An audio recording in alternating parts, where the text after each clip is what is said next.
there's something I've been turning over in my head for a while now, and it goes like this. Steven Universe is, at its core, a show about how the people who love you most are also sometimes the ones keeping the most from you. Not out of malice. That's the thing. Almost never out of malice, just out of fear.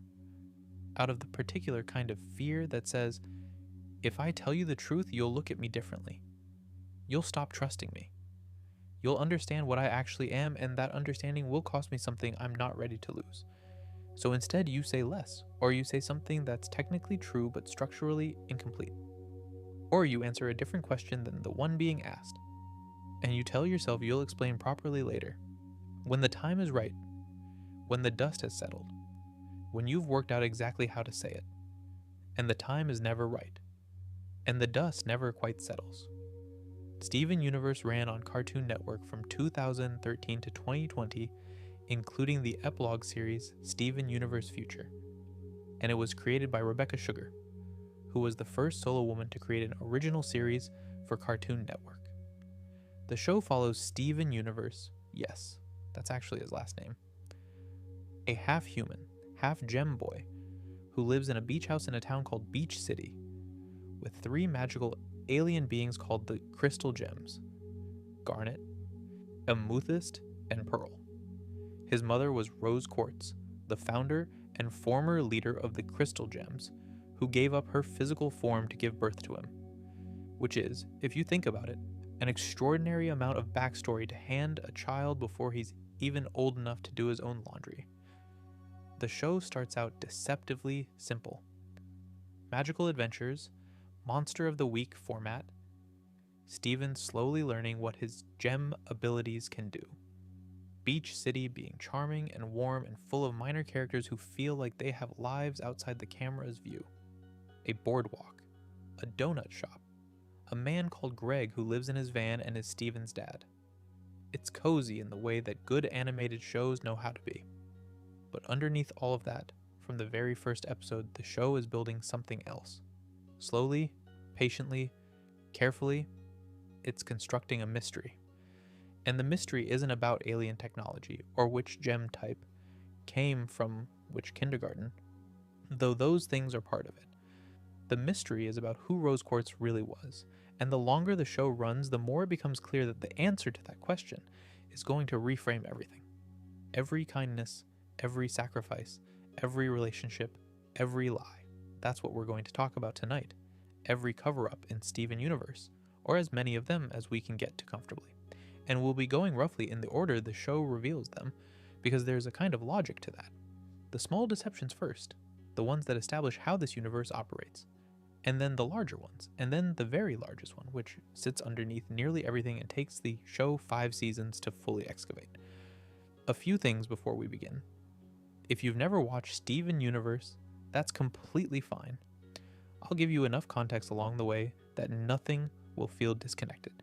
And if you have watched it, especially if you've watched it more than once with the ending in mind, then this should feel like returning to something familiar and slightly sad in a nice way, the way all good second watches do. The show is genuinely one of the most rewatchable pieces of animated television produced in the last 15 years.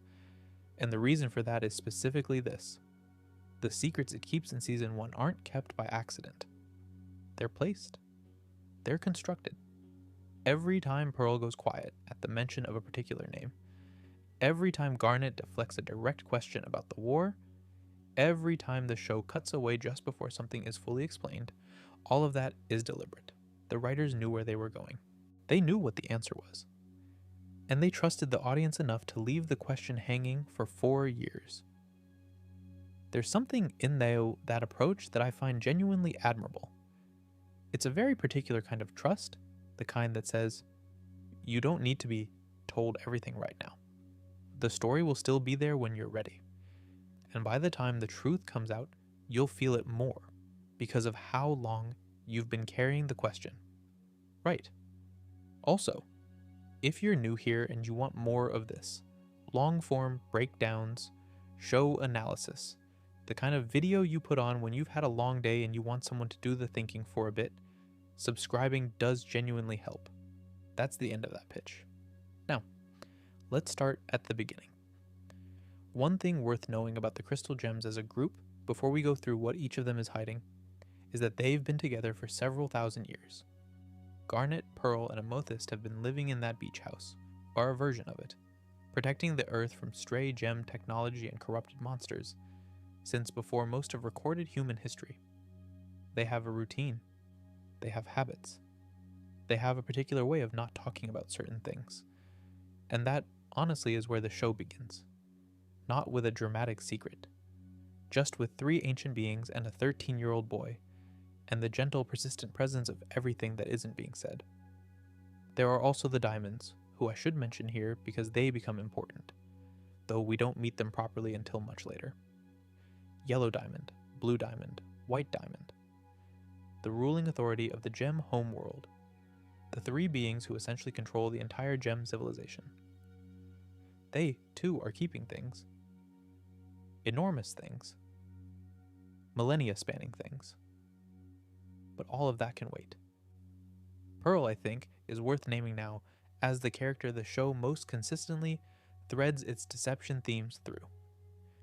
She's meticulous, devoted, carrying a grief so old it's become structural. And she's been keeping a secret so enormous for so long that she's almost stopped being able to tell where the secret ends and where she begins. She's also, on a good day, a brilliant sword fighter and an extraordinarily competent engineer who can build a functional spacecraft from spare parts, which the show uses partly for comedy and partly to remind you that she contains multitudes. But we'll come to her properly later. For now, the small stuff. Because the small stuff matters. In Steven Universe, the minor deceptions aren't throwaways. They're practice. They're the show telling us, very gently, what this world is made of before it shows us how deep the foundations go. Every small lie, every quiet deflection, every moment where someone chooses the easier path of not quite telling the truth, they're not filler. They're establishing a pattern. And the pattern is what makes the big reveals, when they finally come, land the way they do. The show is interested from the very beginning in what it costs a person to carry a secret. And it's equally interested in what it costs the people around them who can sense, without quite being able to articulate, that something is being withheld. That particular feeling of almost knowing, of being told just enough to feel reassured while also not quite believing the reassurance.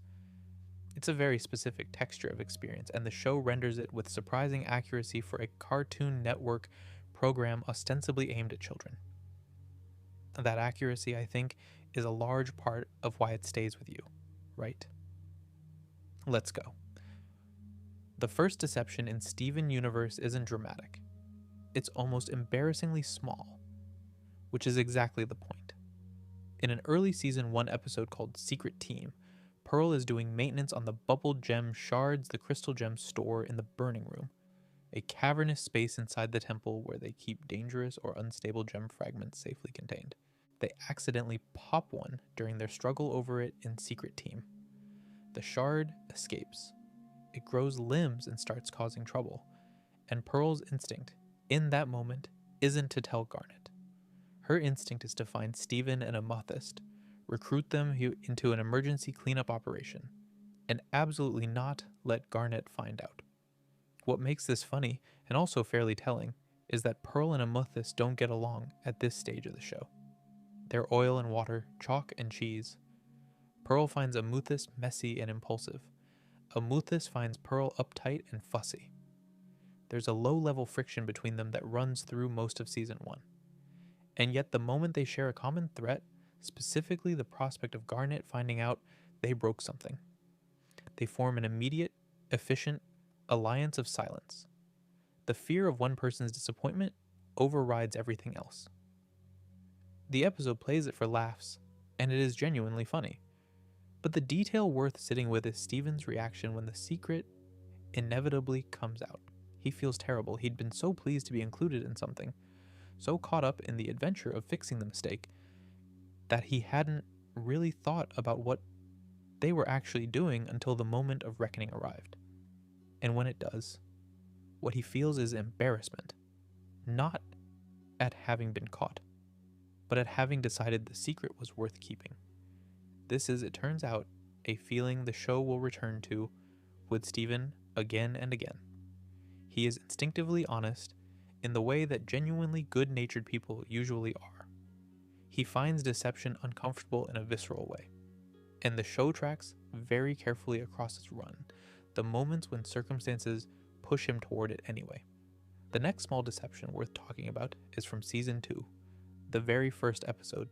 It's called Full Disclosure, and it happens right after the Season 1 finale, which involved a homeworld gem invasion and a reasonably significant amount of structural damage to Beach City. Stephen's best friend Connie has been calling him, repeatedly. She wants to know he's alright. And Stephen, processing the enormity of what just happened, finds himself reaching for his phone every time it rings and choosing not to answer. His logic is understandable, if not particularly sound. If Connie doesn't know how dangerous his gem life is, she can't get hurt by it. If he keeps the true scale of things from her, he protects her. The love is real. The calculation is the problem. What's interesting is that the person who accidentally counsels him toward this approach is Ronaldo, the town's conspiracy-minded blogger, who spots Stephen on a hillside and gives him a rambling speech about the burden of secret knowledge and the nobility of keeping it from those who can't handle it. Ronaldo thinks he's being profound. He is, in this instance, objectively wrong. And the show knows it. Because Connie is already at his front door before Stephen has even properly committed to the plan. She's come to find him. She tells him if he really wants to end their friendship, he has to say it to her face. Not leave her on read, not let it fade, but actually look at her and say the words. He can't do it. The attempt collapses in about 12 seconds. There's something in this that the show comes back to throughout its run. This particular observation. Rose Quartz spent thousands of years keeping things from the people she loved, and it never worked. It just deferred the cost. Stephen, her son, tries the same thing and can't even sustain it for a single afternoon. Which tells you something about Stephen. But it also tells you something about the approach itself. It only works if you're willing to fully commit to it. And full commitment to secrecy requires a kind of emotional detachment that Stephen doesn't have, and the show argues shouldn't want. Now the third small deception from this early period is the one that hurts most to watch, and that's Rose's skateboard. This is a Season 1 episode in which Pearl takes Stephen to a secret location. A floating island accessible only by a specific path she knows, somewhere Rose and Pearl used to go alone. Pearl has been carrying the memory of that place for thousands of years. It belongs to her and Rose and nobody else. En route, she tells Stephen about how close she and Rose were. She makes it very clear, with the particular emphasis of someone who really needs this to be true, that she was the one person Rose told everything to. Her exact words. Roughly, Rose shared all her secrets with her. Pearl alone knew Rose's true identity. Stephen finds Lion, his mysteriously produced magical pink lion, has already been to the island. Not just been to it. Lion knows the path, navigates it without direction, and had apparently been there before. And when Stephen mentions that Lion had actually taken him to Rose's armory, a whole cache of weapons and items he'd discovered inside Lion's mane, Pearl's world shifts on its axis. There's a brilliant piece of acting from Dee Dee Magno-Hall, who voices Pearl, in the moments after this revelation. Pearl doesn't get angry in the way you'd expect a person to get angry. She gets very, very quiet, in a way that's somehow louder. Then she gets tearful. Then she says, with a kind of desperate certainty that has already started to crack, Rose didn't keep secrets from me. The show just lets that land. It doesn't rush to fill the silence. What Pearl is discovering in this episode isn't just that Rose had a lion she didn't know about, or a cache of things she never mentioned. She's discovering that her entire understanding of her relationship with Rose may have been, at least in part, something she constructed, something she needed to be true. And that is a very different and much more unsettling kind of discovery. Stephen, watching this, tries the reasonable explanation. Maybe Rose kept things from Pearl to protect her. Pearl's response to this is one of the episode's most honest moments. Pearl says to Steven, "What do you know? You never even met her." And she's right, technically. But she also knows in the moment she says it that she's being unkind, and that the unkindness is coming from somewhere frightened and raw. She runs off with Rose's sword. She ends up on a narrow ledge on the floating island, in the sort of distress that makes a person not particularly careful about where they're standing. Steven has to carefully talk her back. The episode's setting does quiet work here. The floating island where Rose's armory is kept is extraordinary, serene, suspended, the kind of place that feels designed for contemplation. Pearl standing on the edge of it, in distress, is the show contrasting the beauty of Rose's secret world with the damage its existence has caused the people who didn't know about it. The secrets weren't neutral emissions. They had weight. They had edges. And the people who ran up against those edges, usually while trying to reach someone they loved, got hurt by them. What the episode doesn't tell you yet, what it withholds deliberately for seasons, is how much deeper the secret actually goes. Pearl's devastation in Rose's scabbard is real and warranted. But it's also, in hindsight, the tiniest glimpse of a much larger wound. She doesn't know yet. Neither do we. And that's the thing about this first cluster of small deceptions. They're not just character moments. They're structural. They're the show establishing that, in this universe, almost every character is keeping something. Almost every relationship has a room in it that isn't quite open. And the cost of that pattern isn't paid all at once. It accumulates slowly, over years, until someone finds something in a lion's mane that they weren't supposed to find. Or a phone call goes unanswered one too many times. Or a bubble gets popped at the wrong moment. All the small secrets are practice for the large ones. And the large ones are coming. But talking a bit more about the small deceptions first, there's one more worth mentioning. And it's one that doesn't involve the crystal gems at all. It involves the human residents of Beach City, specifically Mayor Dewey, who has a habit across the series of managing the town's awareness of the gem-related chaos that periodically descends on it by simply not telling people what's happening. After the homeworld attack, when the wreckage of a giant alien warship is sitting in the ocean just off the coast, Mayor Dewey's approach is to encourage people to come back to town and frame the visible devastation as, and I'm not making this up, a promotional opportunity. He calls it something like a unique attraction. This is presented as broadly ridiculous, and it is, but the show uses it to make a quiet point. The impulse to manage information rather than share it isn't unique to the gems. It runs through everyone. The instinct to keep things tidier than they are, to give people the version of events that's easiest to absorb, is apparently species-wide, which is a comforting thought, in its own odd way, I suppose. Now, let's talk about Pearl properly, and specifically about the things she does in a Season 2 episode called Cry for Help, which is one of the more uncomfortable acts of deception in the show, not because it's large in scale, but because of what it reveals about where Pearl is emotionally at this point in the story.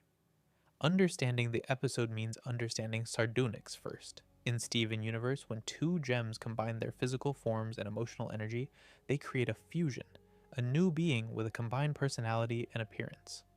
Most fusions in the show are expressions of relationship. Garnet, the crystal gem's de facto leader, is herself a permanent fusion of two smaller gems called Ruby and Sapphire, and their fusion is an expression of love that's been running continuously for thousands of years. We'll talk about that more later. The point for now is that fusion is treated in the show as something intimate and significant. You usually fuse when you trust someone, when you feel genuinely connected. When Pearl and Garnet fuse, they become sardonyx, a towering theatrical being with 4 arms and a puppet show energy who arrives in every scene like she's hosting a variety program and is delighted to be there. She's brilliant. She's warm in a performative way that feels like the best version of Pearl's intelligence, meeting the best version of Garnet's groundedness. And Pearl, when she becomes sardonyx, is clearly experiencing something close to joy. The setup for Cry for Help is this. Pyridot, a homeworld technician who has been operating on Earth as an antagonist for much of the season, manages to reach the communication hub and send a distress signal back to homeworld. The crystal gems need to destroy the hub to cut off the transmission. Garnet suggests that she and Pearl fuse to do it. The resulting Sardonyx dismantles the structure with elegant precision. Everyone is relieved. Amuthis is quietly, noticeably excluded from the celebration, and she sulks about it in a way the show treats honestly, rather than as a punchline. Then the television starts broadcasting static again the next day. And the day after that. Stephen and Amuthis, suspicious, stake out the communication hub overnight to catch Peridot in the act of rebuilding it. It isn't Peridot, it's Pearl, alone late at night, methodically rebuilding the structure she and Sardonyx had just destroyed, so that there would be a reason to destroy it again. So that Garnet would ask her to fuse again, so that she could become Sardonyx again. She does this at least twice that were shown before she's caught. When the confrontation comes, Pearl's defense is quiet and almost more affecting than an outright denial would have been. I just wanted to share a few more victories with you, she tells Garnet. And Garnet's response is precise. Those weren't victories. You made a problem so you could solve it. Then Garnet walks away, and the silence she leaves behind is considerable. The episode is about loneliness. That's the honest summary of it. Pearl has been grieving Rose for however long it's been since Stephen was born, which at this point in the show is something like 14 years, and she hasn't, as far as we can tell, processed any of it. She doesn't know how. She was devoted to Rose in a way that went beyond partnership or friendship, something that reads as total organizing, life-defining love. And Rose is gone. And the crystal gems, who are Pearl's family, have moved on in their various ways. And Pearl has not. Being Sardonyx gave her something. A feeling of closeness and strength she wasn't finding elsewhere. A few minutes in which she was brilliant and celebrated and connected to someone she admired.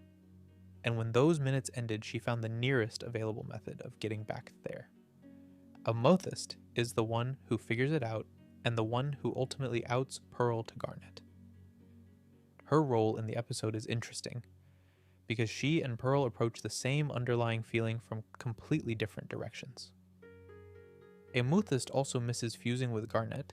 She had a very different experience of it, becoming an enormous, chaotic, somewhat unhinged fusion called Sojulite, who went on a brief but enthusiastic rampage the last time it happened, which is part of why she wasn't invited to be Sardonyx.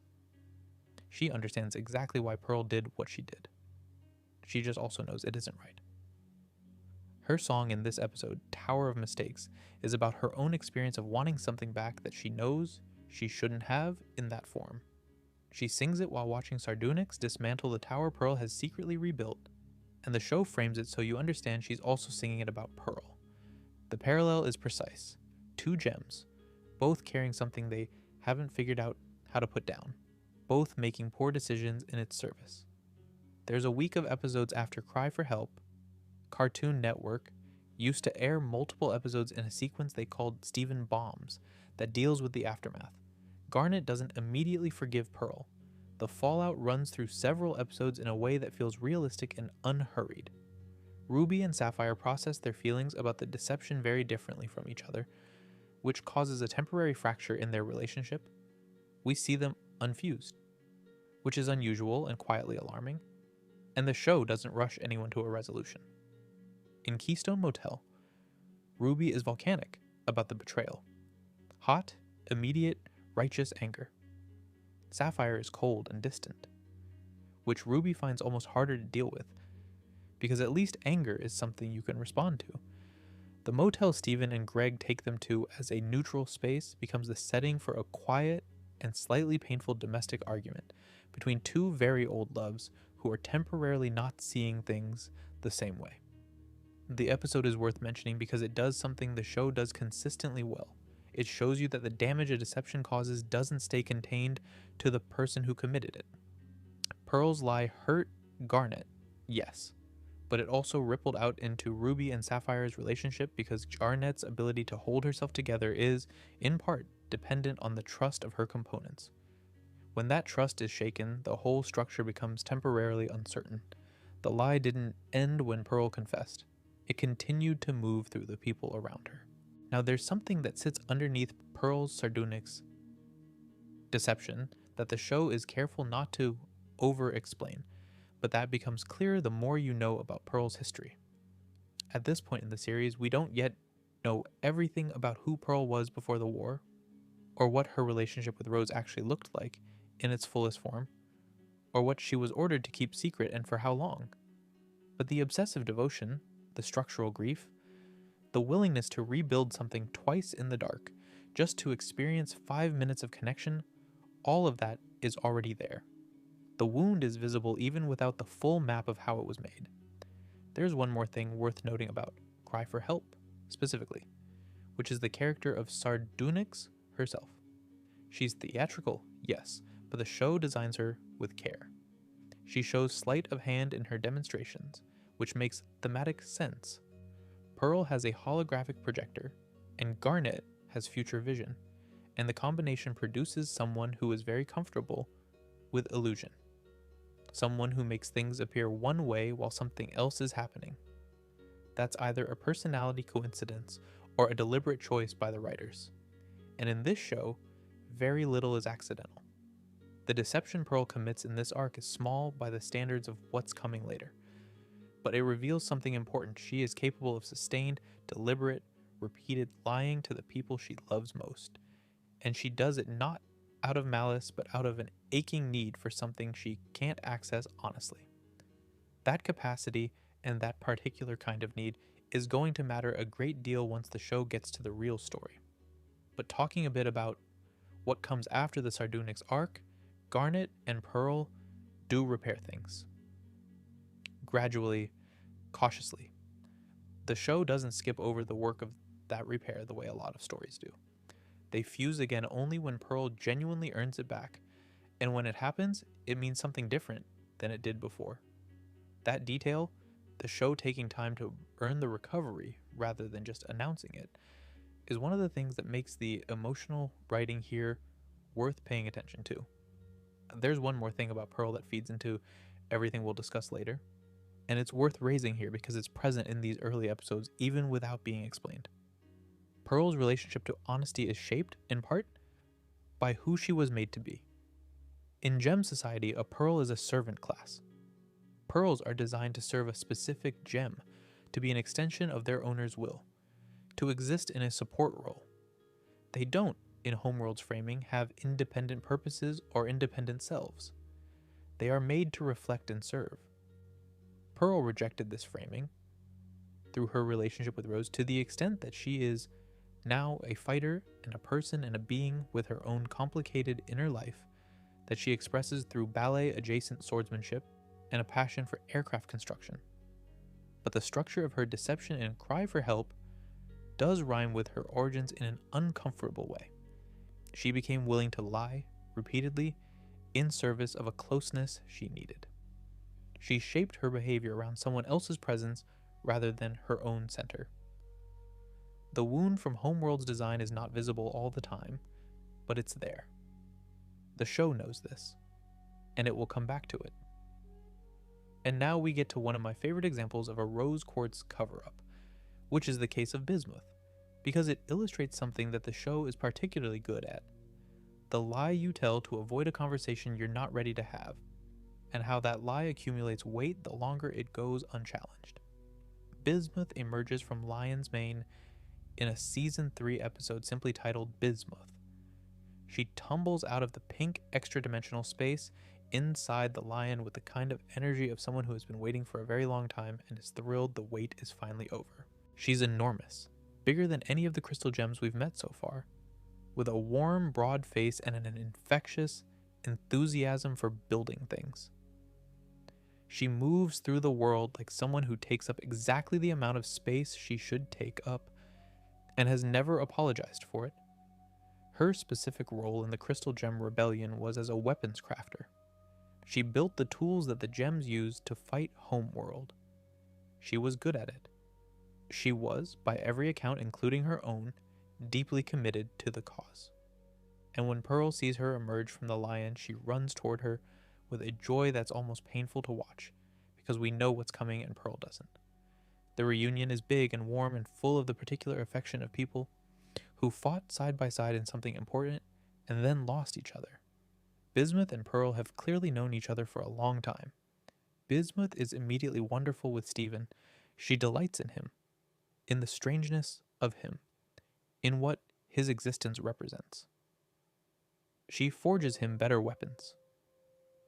She treats his questions about the war as the sincere curiosity they are, not as something to be managed or deflected. A fun detail worth noting. Bismuth designed Rose's sword specifically so that it could not shatter gems. It could poof them, knock them out of their physical forms temporarily, but not destroy them. That was a deliberate choice. A line Rose drew about the kind of war she wanted to fight. We'll come back to that detail later, because it becomes significant in a way that reaches further than it looks right now. What Bismuth reveals in this episode when she and Stephen are alone is the breaking point. It's a weapon she developed during the war designed to shatter gems permanently, including diamonds. She offers it to Stephen. She's clearly been wanting to offer it to someone for a very long time, certain that this is the tool that would have ended the war if they'd had it. Stephen refuses. And Bismuth doesn't take the refusal well. There's a fight. Stephen poof her. And then, because he doesn't know what else to do, he bubbles her and puts her back in Lion's Mane. Then the other crystal gems, who have been waiting outside, ask where Bismuth is. And Stephen pauses and tells them she's gone. The show holds on that pause. It holds on it long enough for you to understand what Stephen has just done. He has, in the space of a single episode, made the same choice Rose made. He has had a conflict with someone, decided he's not ready to explain it, and made the problem disappear rather than face the conversation. And here is where the episode does something rather clever. Pearl, hearing that Bismuth is gone, is immediately sad in the way of someone who has mourned this loss before. Because Pearl had been told, apparently, that Bismuth had been captured or lost in battle during the war. That was the official account. Bismuth disappeared, and the explanation was vague but sorrowful, and nobody ever questioned it. Rose had done this before, with the actual Bismuth. She'd had the exact same conflict, refused the breaking point, fought, poofed, bubbled, and then come back to the others with a story about Bismuth being lost. And then put her in the Lion, which she never told anyone about, where Bismuth stayed for roughly 5,000 years. 5,000 years. Bismuth woke up thinking she'd been taken by Homeworld. She woke up thinking she'd missed the outcome of a war she cared deeply about. She woke up asking about Rose, full of the expectant affection of someone who has had a long dream and wants to find out what happened while they were asleep. And the story she was about to be told, that Rose was gone, that Rose was Stephen, that the war ended badly, was going to be a lot to absorb. But even before she learns all that, before she finds out about Rose, there's the moment when Stephen tells her what actually happened, what Rose actually did. That the story of Bismuth being captured was a lie Rose constructed to avoid explaining a difficult conversation to the crystal gems. There's a thing that happens to Bismuth's face in that moment. Betrayal is perhaps too clean a word for it. It's more like the particular disorientation of realizing that someone you loved and trusted and gave everything to had a secret version of events that they never shared with you. That they had made a decision about your life, specifically, where you would spend the next 5,000 years without telling anyone, and called it protecting you. The thing is, you can see why Rose did it. That's always the uncomfortable part.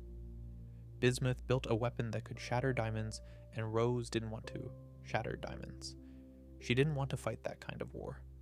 The breaking point represented a direction she wasn't willing to go, and Bismuth's commitment to it was absolute. Having the conversation honestly would have meant either losing Bismuth from the cause or committing to a war that went further than Rose could bring herself to go. So Rose chose the third option, which was to remove the problem and not explain. And here's the detail that becomes more significant the further you get through the series. Rose's sword was specifically built not to shatter gems. Bismuth built it that way, on Rose's specification.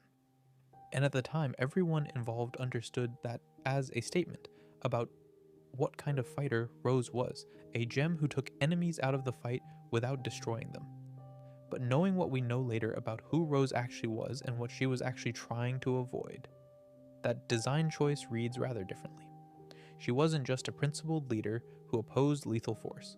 She had specific, personal, complicated reasons for not wanting to shatter certain gems. But we're getting ahead of ourselves. The bismuth episode is also the point where Stephen makes the same mistake Rose made and catches himself, eventually. He returns her to the crystal gems in season 5. He tells them the truth, not all of the truth about Rose, not yet, but enough. He brings her back and says she was in Lion's Mane, and there was a fight and he put her there because he didn't know what else to do. He doesn't package it cleanly. He doesn't wait until he has a better explanation. He just tells them. And the show frames this as a correction. As the moment Stephen consciously chooses not to repeat the pattern, which doesn't make everything fine, bismuth still lost thousands of years, and nothing Stephen does recovers those. But it matters that he recognizes the shape of what he's doing and stops doing it. There's a line of dialogue somewhere in this arc where Stephen reflects that he knows Rose was a liar. Not as an accusation, but as a recognition. He's been slowly assembling this picture of his mother, piece by piece, and the picture that's forming is not the one the crystal gems have been carefully painting for him.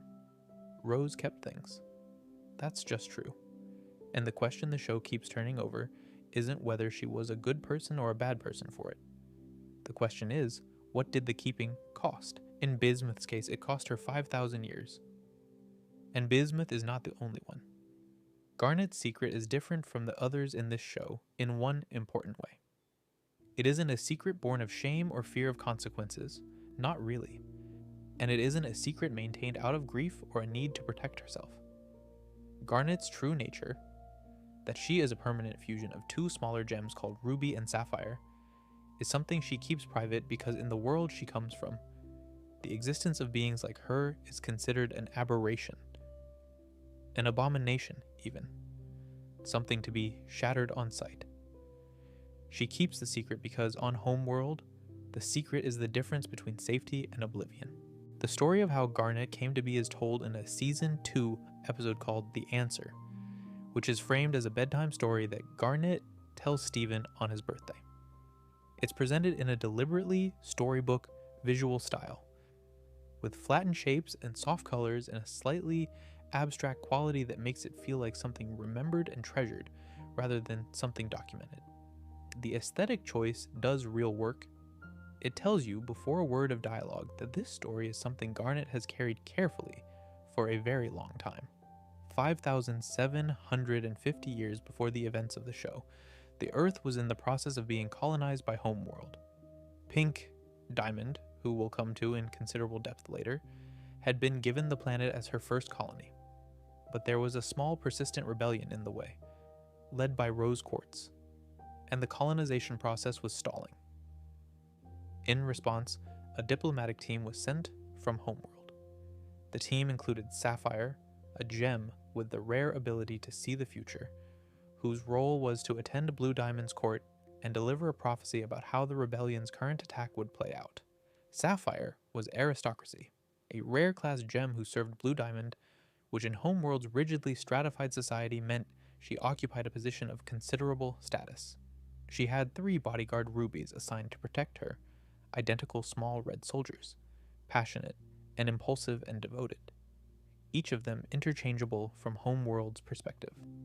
One ruby among the 3 was perhaps slightly more intensely devoted than the others, and that detail, in the way that specific details tend to be in good storytelling, turned out to matter. The attack that Sapphire had foreseen came exactly as she predicted. Pearl defeated 4 Homeworld gems. 2 of Sapphire's ruby bodyguards were poofed, and according to Sapphire's future vision, the next thing that would happen was that she herself would be captured by the rebels. She had already accepted this. She had looked at the future and seen it clearly and made her peace with it, the way someone with perfect foresight apparently learns to do. The remaining ruby didn't accept it. In a single impulsive movement, she leapt toward Sapphire and accidentally fused with her, creating an entirely new being for a fraction of a second before they separated in shock. Garnet, briefly, for the first time, and then gone. The crowd of Homeworld gems watching all of this went absolutely silent. Then they reacted with the particular revulsion that Homeworld culture reserved for things that violated its social order. 2 different gem types had fused together, which was not supposed to be possible in any sanctioned sense. Garnet was not just unusual, she was, in Homeworld's eyes, a mistake given temporary form. Blue Diamond's response was to sentence the Ruby to shattering. Not because Ruby had done something violent or cruel, she had, if anything, done something rather brave, but because she had produced a fusion between different gem types, and the existence of that fusion, however brief, was itself an offense. Sapphire's response was to grab Ruby and jump off the Cloud Arena platform, which was floating in the upper atmosphere, and fall with her to Earth below. That's a detail worth sitting with for a moment.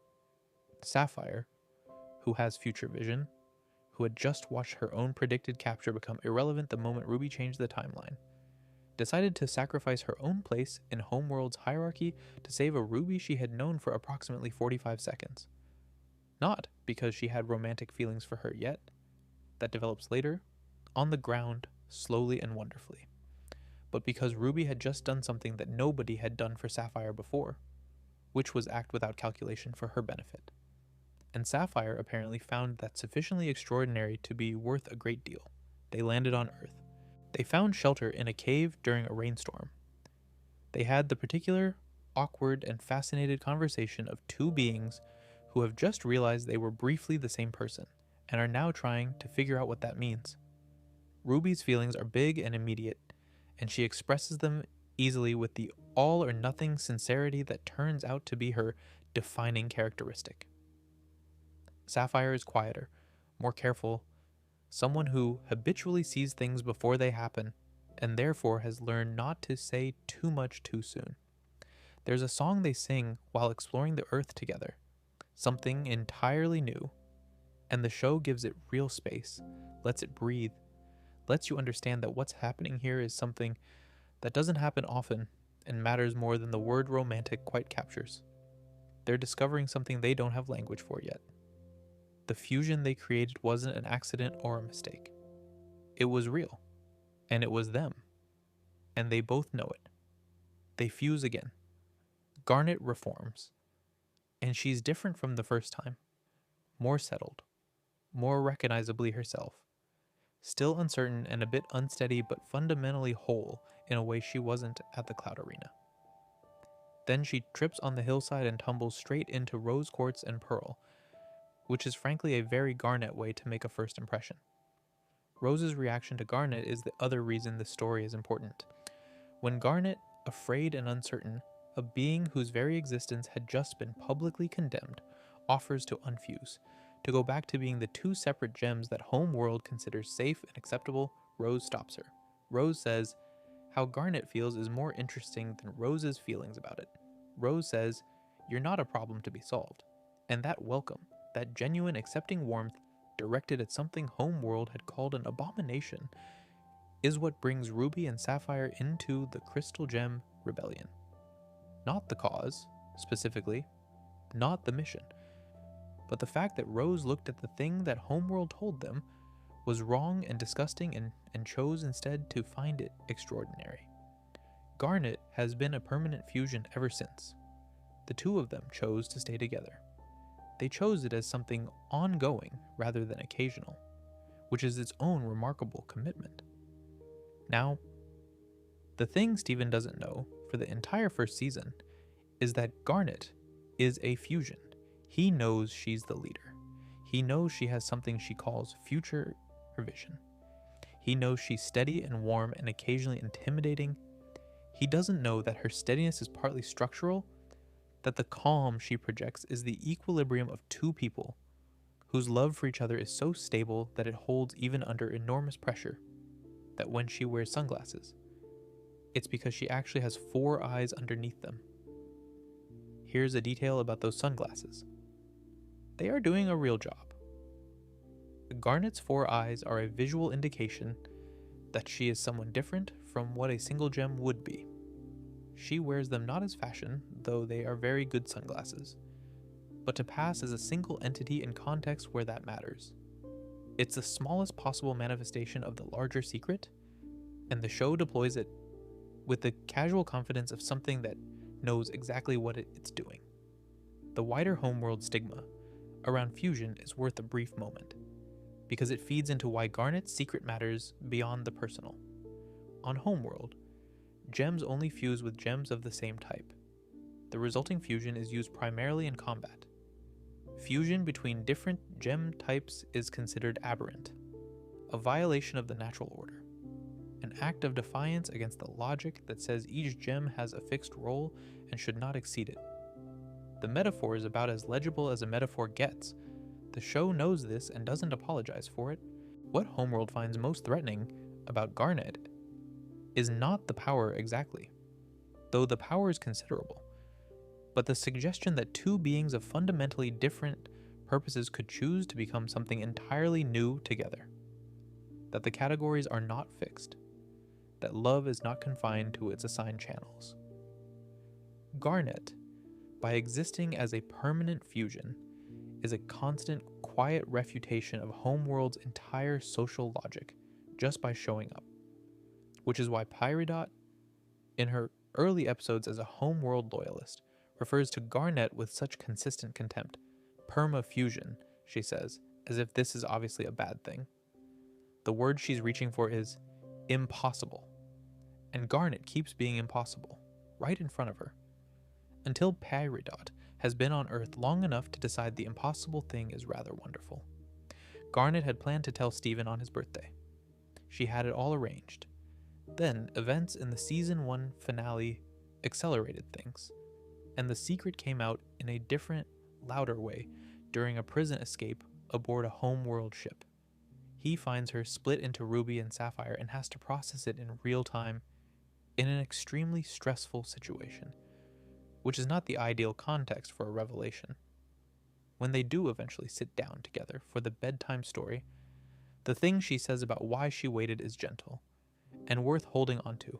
She wanted him to know her as a whole person first. She wanted their relationship to be established before she introduced its architecture, which is a different kind of secret keeping than most of what we've talked about. It's not about shame or fear.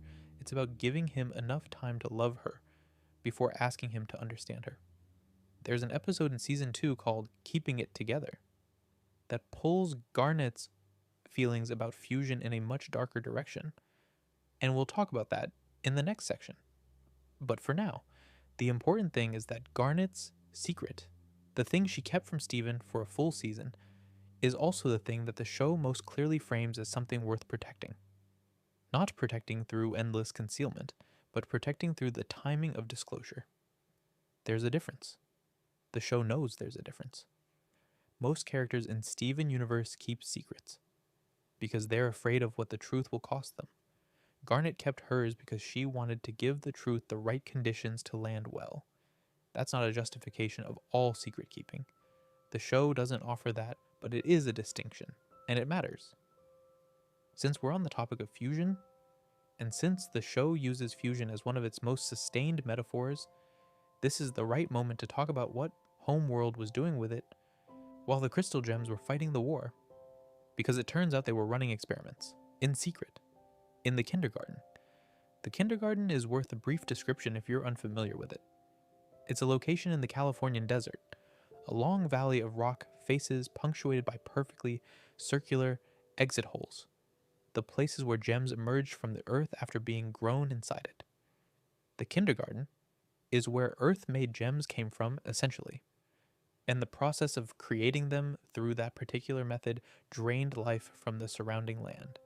Nothing grows there. The rock is gray and desiccated. It's a visually striking place, quietly eerie, and the show uses it well as a setting that carries a lot of history in its appearance. Amethyst, one of the crystal gems, was made in this kindergarten. She emerged late, several hundred years after she was supposed to. which made her shorter and less powerful than a standard quartz soldier was designed to be. She spent a considerable portion of the series quietly ashamed of that, not announcing it, just carrying it. We'll come back to Amuthith's particular relationship with her own origin in a later section. For now, what Homeworld used the kindergarten for after the war. The episode is called Keeping It Together. Stephen and Garnet are exploring the kindergarten, looking for Peridot, the Homeworld technician who has been causing problems. They find a control room, and inside it they find cylinders, sealed containers with gem shards visible inside. Garnet immediately knows what she's looking at, and her reaction is one of the most controlled and devastating things the show has produced to that point. The gem shards are fragments of crystal gems who were shattered during the rebellion, and Homeworld has forced them to fuse. Not in the voluntary, trust-based, relationship-expressing way that fusion works for Ruby and Sapphire, or for any of the crystal gems. These are forced fusions of broken shards, gem fragments that still retain some consciousness, but are no longer complete beings. They've been made to fuse through what appears to be a mechanical process, combined, held together, watched, measured. They emerge from the cylinders as creatures made of mismatched limbs. A hand here, a torso there, body parts joined to other body parts without coherence or intention. They are invisible, ongoing distress. They move toward the gems not to attack, exactly, but because they're trying to find the rest of themselves. Garnet's response to seeing this is the most shaken we've seen her. She almost diffuses.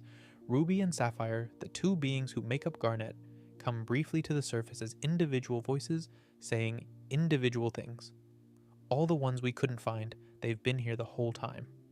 And then, with an effort, she pulls herself back together and poof and bubbles the creature. So this is what Homeworld thinks of fusion, she says, in a rougher voice than usual. The thing the forced fusions reveal is twofold. First, that Homeworld took the shattered remains of crystal gems after the war, specifically the ones Rose and the others never recovered, and used them as experimental subjects. And second, that the forced fusion experiments were a prototype. The actual product they were working toward was something far larger, the cluster. The cluster is buried deep in the Earth's mantle. It's been growing for thousands of years, entirely undetected. Because why would the crystal gems think to look that deep and in that direction? It's made from thousands of shattered gem shards, all forced together, all still partially conscious, all experiencing some version of what the smaller, forced fusions in the kindergarten experience. When it reaches full formation, which it's close to, at the point in the show where Stephen learns about it, it will be large enough to emerge from the Earth's surface and destroy the planet in the process. The Diamonds built this as a retaliatory measure. They lost a colony. They lost, or believed they lost, Pink Diamond. The Earth would be destroyed from the inside before anyone could benefit from it. And then they apparently moved on, and left the cluster growing, and sent a technician years later to check on its progress, and didn't tell anyone outside Homeworld's inner circle that it existed. This is Homeworld's particular brand of secret keeping. Institutional, cold, managed. Not a personal lie told to protect a relationship, but a policy decision that treats an entire planet as a disposable resource, and the beings who once lived on it as material for experiments. It's a very different emotional register than what Pearl does when she rebuilds the communication hub, or what Rose does when she bubbles bismuth. It's bureaucratic concealment. Someone wrote it into a mission file and then didn't think about it again for several thousand years. What the show does with this revelation is interesting. When Stephen and Peridot, who has by this point defected from Homeworld and become an unlikely crystal gem ally, drill down to the cluster's location, they don't find a monster. They find a consciousness in pain. Thousands of gem fragments pressing against each other, each one trying to reassemble the self that was broken. All of them unable to achieve it, but unable to stop trying. Stephen talks to it. That's his solution. He uses his empathic telepathy to make contact, and he talks to the cluster like it deserves to be talked to. Like it's a person, or the remains of many persons, rather than a geological weapon. He asks it to bubble itself, to contain itself voluntarily, to hold its own form together, rather than force emergence, and after a genuine conversation, it does. The Earth doesn't explode. That detail, Stephen solving a weapon designed by an ancient, authoritarian civilization through the specific method of treating it as a being deserving of dignity, is one of the purest expressions of what the show thinks good behavior looks like. And it works precisely because the forced fusions and the cluster are the show's clearest image of what happens when you treat beings as objects. They don't disappear, they don't stop mattering, they just accumulate in silence until the silence becomes explosive. The cluster, as a metaphor, is almost too neat. Every person homeworld shattered and declared disposed of. Every crystal gem, the war wrote off as a casualty and moved past. Every consciousness that was broken and considered finished, they're all still there, deep down, pressing against each other, waiting for someone to come down and ask how they're doing. One more thing about the kindergarten that feeds into all of this, Amethyst's particular relationship with it. The show gives her an episode in season 3, Beta, where she and Steven visit the Beta kindergarten, a different facility, and she sees the holes that other Quartz soldiers emerged from. Long, clean, regular, deep. Then she looks at her own hole in the Prime kindergarten, which is smaller and shallower and a bit rough around the edges. And the shame of it is visible on her face for a moment before she covers it. Amethyst spent years keeping this knowledge quiet. Not lying about it exactly, but not mentioning it either. The fact that she came out wrong, smaller, shorter, less than what the standard design intended, she held that in. It wasn't a cover-up in the active Rose Quartz sense. It was more of a wound she'd decided not to show anyone, which in the show's accounting is treated as its own kind of withholding. She and Steven talk about it, eventually. It turns out quite a lot in this show. Turns on two people finally having the conversation that had been available for years. We have arrived at the one that everything else in Steven Universe is building toward. I want to take a bit of time with this one, because it deserves it. The episode is called A Single Pale Rose. It's the 18th episode of the 5th season, which means you've had to spend 4 seasons and most of a 5th watching the show carefully hide it. And you've had to be patient enough to let the show guide you there at its own pace. Most people who watched it live describe it as a viewing experience that required them to sit quietly for a minute afterward. The fan response on the day it aired was a specific kind of stunned, the kind that's very still rather than very loud. Here's what's being hidden, and why it's the central secret of the entire series. Rose Quartz, Steven's mother, the leader of the Crystal Gem Rebellion, the gem who allegedly shattered Pink Diamond and thereby triggered thousands of years of consequences. Rose Quartz was, in fact, Pink Diamond. She didn't shatter Pink Diamond. She was Pink Diamond. She staged her own death, took on a new identity, and spent approximately 5,150 years living as Rose Quartz. No one but Pearl knew that Rose was Pink Diamond, not Garnet, not Amethyst, not Greg, not anyone except Pearl. And Pearl was specifically ordered not to tell. Let's go through how it happened, because the mechanics of it are part of what makes it land. Pink Diamond was the youngest of the 4 diamonds, the ruling authority of the gem homeworld. She was given Earth as her first colony, a planet teeming with organic life, which gem colonies tend to destroy in the process of extracting resources. Pink was excited by the Earth. She became fascinated by the life on it. She asked the other diamonds, yellow, blue, and white, to allow her to abandon the colonization and preserve the planet instead. She asked more than once. She was refused. What she got instead was a designated preservation zone, a section of Earth that would be kept as a kind of display, a zoo for humans and organic life, while the rest of the planet proceeded with colonization. This was presented as a concession. In practice, it was a pacifier. The colonization was going to happen. Pink couldn't stop it through official channels, and she began, almost by accident, to develop another approach. She had a Pearl, a personalized attendant, a gem assigned to serve her and only her. Pink Diamond's Pearl is not the Pearl who fights alongside the crystal gems, though she has the same gem type. and it was Pink Diamond's Pearl who, when Pink expressed a longing to walk among the gems being created on Earth the way an ordinary gem would, to experience it rather than supervise it, suggested a way. Pink could shapeshift, she could take on a different form. And so, initially, as a kind of game, Pink Diamond became Rose Quartz. She walked among the emerging Quartz soldiers in the prime kindergarten. She talked to them, listened to them, experienced the planet at ground level. And the experience changed her. She met beings who were free in ways she wasn't. She saw what the gems she was growing were going to become. And she began, gradually and then with increasing commitment, to advocate for the Earth from inside her disguise. She led a rebellion against the colonization she was technically responsible for overseeing, while Homeworld believed the threat was a rogue Rose Quartz soldier. Here is where it gets complicated, because it was always going to get complicated. The rebellion eventually required that Rose Quartz escalate. She couldn't just advocate, she needed to make a genuine move against Homeworld's presence on Earth. And the most meaningful move available was to make Homeworld believe that Pink Diamond had been shattered, that the diamond responsible for the Earth colony was dead, and the colony was therefore a liability without a patron. Pink Diamond and her Pearl worked out the plan together. Pink swallowed fake gemstone shards that she made from compacted dirt. The shards would scatter convincingly when she was struck.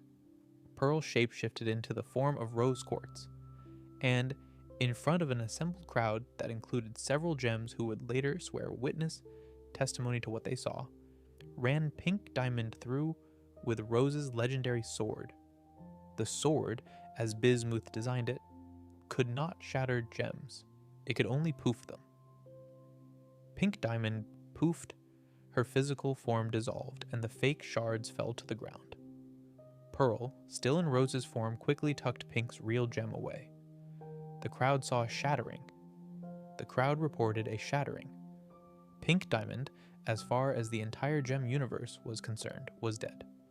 Rose Quartz, however, was very much alive. And then, just before leaving the palanquin for the last time as Pink Diamond, she gave Pearl, her Pearl, the one she had trusted with everything, a final direct command. In the hierarchy of gem society, a Pearl's bond to their diamond is not merely loyalty. It's structural. It's written into them. A direct diamond level command is not something a Pearl can simply choose to disobey. Pink Diamond ordered Pearl never to speak of what had really happened. Pearl has been carrying that order for approximately 750 years. Not metaphorically, literally. There have been moments in the series where Steven asked Pearl directly about his mother, about the shattering, about what happened, and Pearl's face does something very specific. A kind of internal pressure becoming briefly visible, before she says something carefully incomplete, or changes the subject. She wasn't being evasive out of personal choice. She was physically unable to form the words that would have told the truth. Her ability to speak the secret had been sealed by the person she loved most, and she had been carrying the seal ever since. That is, if you think about it for a moment, an extraordinary thing to do to someone. Pink Diamond didn't do it maliciously. She did it because she was afraid. She was afraid that if Pearl told anyone, the diamonds would find out, would come for her, would realize the shattering was a performance. She sealed the secret for survival and protection, and the continuation of everything she was trying to build.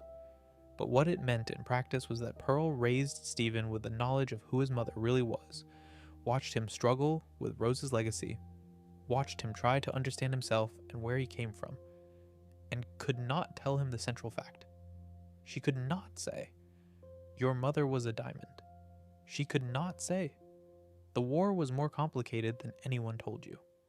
She could not say, "You are not the heir to a revolutionary, you are the heir to a runaway." Steven finds the truth inside Pearl's gem.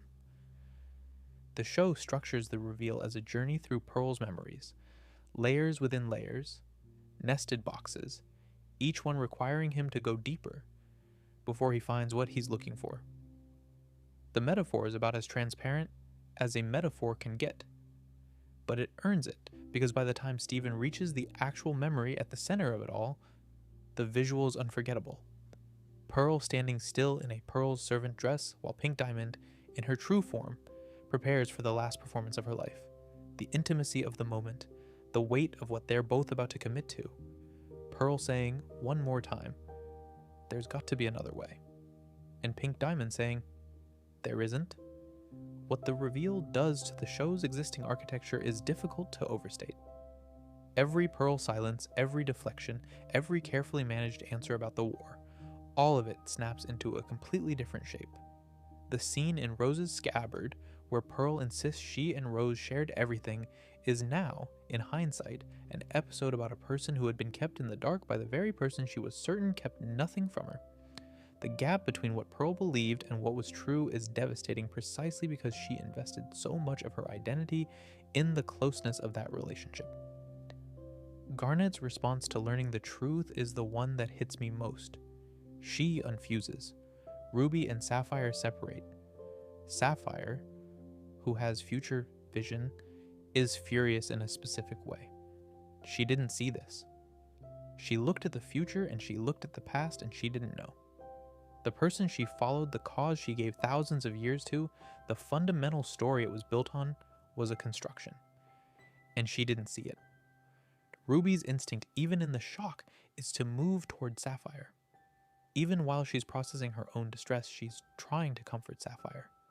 That small gesture, those two very different reactions in the same moment, says everything about why Ruby and Sapphire fusing into Garnet actually works as well as it does. They're not the same. They never have been. But they move toward each other. There's a question the reveal doesn't answer immediately, which is, who really started the Gem War? Pink Diamond started the Crystal Gem Rebellion while disguised as Rose Quartz. She was fighting, in effect, against herself, or at least against the colony she was supposed to be overseeing. The gems who fought and were shattered and were corrupted in the aftermath did so based on a story that was only partly true. The show doesn't make this comfortable. It doesn't offer a clean absolution. What it does offer, eventually, is a younger Zircon from the trial episode, the defense Zircon, pointing at the crack in the official story 4 whole episodes before the reveal and being silenced for it. The logistics of Rose Quartz having shattered Pink Diamond didn't add up. She named it in a courtroom and got poofed for it. The show put a character on screen who had worked it out and then demonstrated very clearly what happens when you try to say the unsayable in a civilization built on a lie. You get shut down before you can finish the sentence. All the cover-ups we've talked about so far, the small ones, the Sardunic's deception, Bismuth, Garnet's secret, they all exist inside a much larger structure.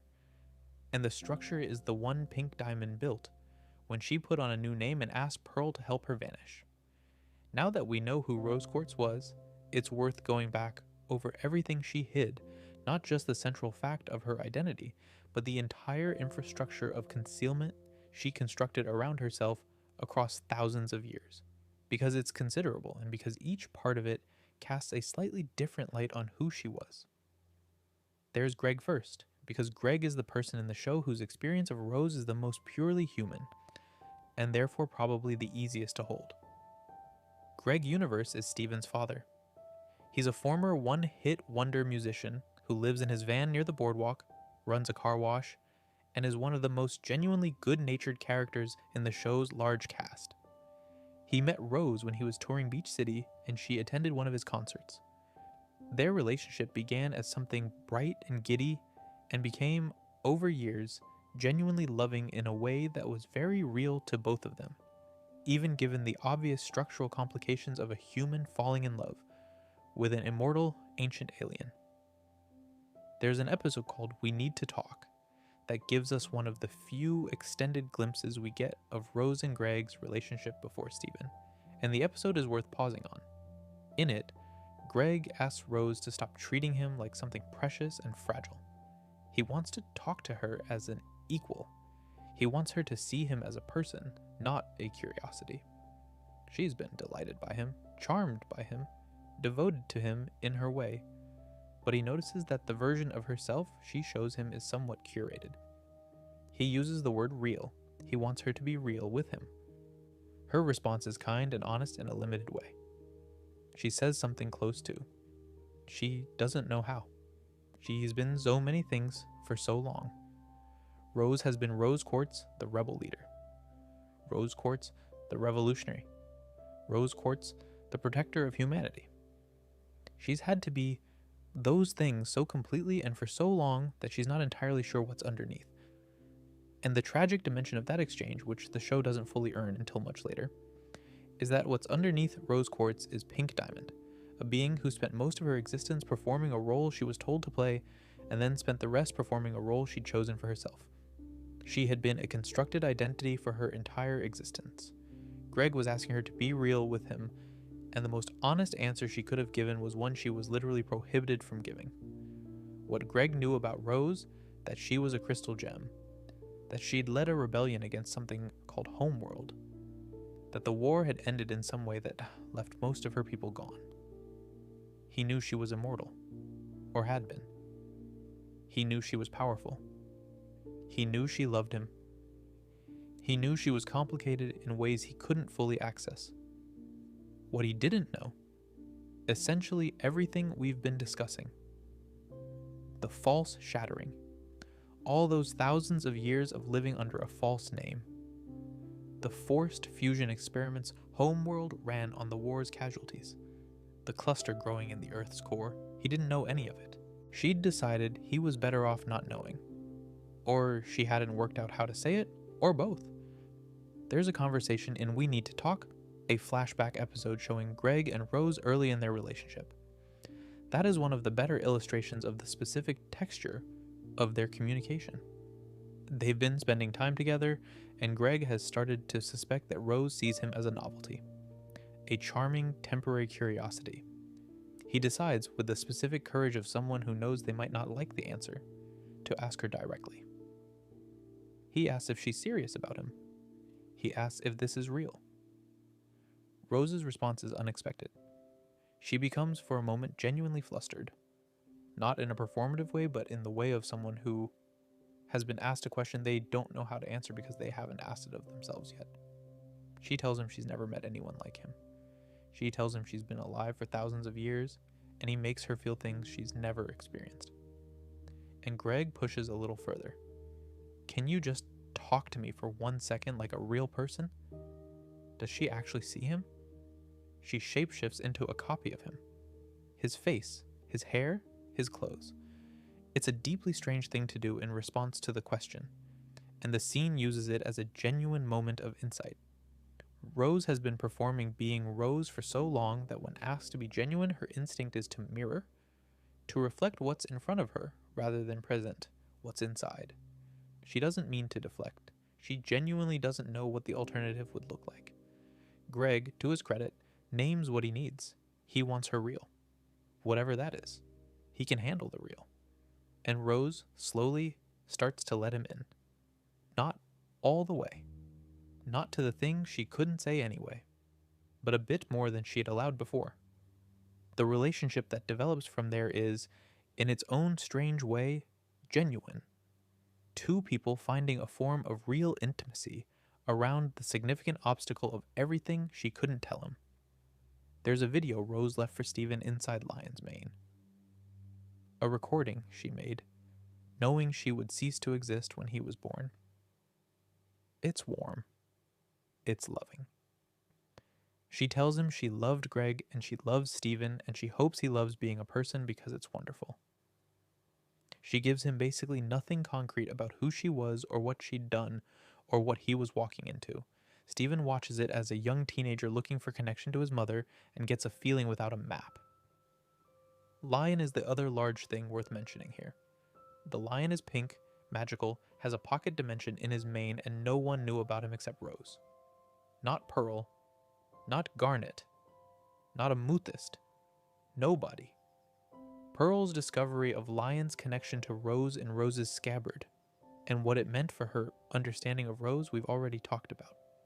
But it's worth adding that the lion's mane contained Rose's sword, Rose's armory, the video, a chest that took multiple seasons to open, bismuth, and various other things Rose apparently decided to store in secret, extra-dimensional space without mentioning to anyone. That's a lot of infrastructure for one set of secrets. Now, there is one cover-up that Rose committed that doesn't get discussed as much as the others, and in some ways it may be the one that sits most uneasily. It involves a character called Spy Nell, and it's in the 2019 Steven Universe movie, rather than the main series. Spinel was a gem pink diamond kept as a companion when she was still on Homeworld and hadn't yet been given the Earth colony. Spinel was designed to be playful and loyal and endlessly entertaining. A gem, purpose-built for the specific job of keeping Pink Diamond amused and happy. And she was, by all accounts, genuinely devoted to that purpose. She loved Pink Diamond. She was good at what she did. She was, by her own description, made to make Pink smile. When Pink Diamond got the Earth colony and prepared to leave for it, she told Spinel to wait in a garden. She said she'd be right back. She said they'd play together again when she returned. She didn't come back. She became Rose Quartz. She started a rebellion. She had a son. She ceased to exist to give birth to that son. And Spinel stood in the garden for 6,000 years, longer than the gem war itself, longer than Steven's entire existence, waiting for Pink Diamond to come back for her. Nobody told Spinel, not because there was a calculated decision to conceal the information from her, but because Pink Diamond left, became someone else, and simply forgot she existed. Spinel was a secret that Rose kept by accident, through the specific mechanism of moving forward and not looking back. When Spinel finally learns the truth, that Pink Diamond has been gone for thousands of years and is never coming back, and left behind a son who didn't even know she existed. The grief that comes out of her is something the show handles with real seriousness. She's not a villain in the traditional sense. She's a person who was abandoned and then lied to by the simple fact of not being told, and who has been carrying that abandonment for longer than most civilizations have existed. The thing that makes Rose's web of secrets coherent, looked at all together, is the pattern in it. She kept things to avoid consequences she wasn't ready to face. She kept things because she found honesty in certain registers genuinely difficult. She kept things because she had been performing a version of herself for so long that revealing the real architecture felt like too large and too risky an exposure. There's a way of reading this that's simply sympathetic. She was, as Pink Diamond, a being who had been controlled and managed and told what to be for her entire existence. The secrecy was survival before it was habit, and habits outlast their necessity by years. Steven's comment, that he shouldn't have been surprised because he already knew Rose was a liar, isn't said with cruelty. It's said with the exhausted acceptance of someone who has been slowly building an accurate picture of a person from the fragments they left behind. He's not condemning her. He's just finally letting himself see her clearly. That, in a way, is what the show is asking the audience to do. Not to forgive her, not to condemn her, just to look clearly. Once you know that Rose Quartz was Pink Diamond, the Diamond storyline takes on a completely different texture. These three ancient beings, Yellow Diamond, Blue Diamond, White Diamond, have been operating for thousands of years inside a story about what happened to their youngest member, and the story is wrong. They've been grieving, managing, suppressing, and retaliating against each other and against the world based on a death that didn't happen. And none of them knew. Let's start with Blue Diamond, because she's the one whose grief is most visible. Blue Diamond mourned Pink Diamond for thousands of years. Openly. Visibly. She went back to Earth regularly and alone, visiting Pink Diamond's abandoned palanquin. In a large, ceremonially sad way.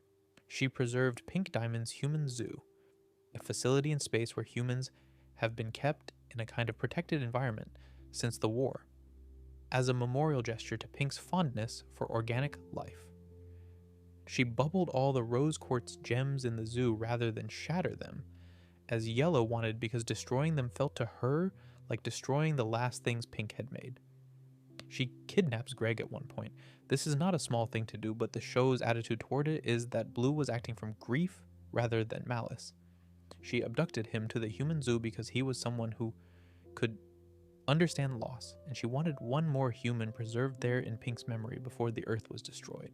That's an unusual motivation for a kidnapping, but the show traces it with enough care that it lands as sad rather than cartoonishly villainous.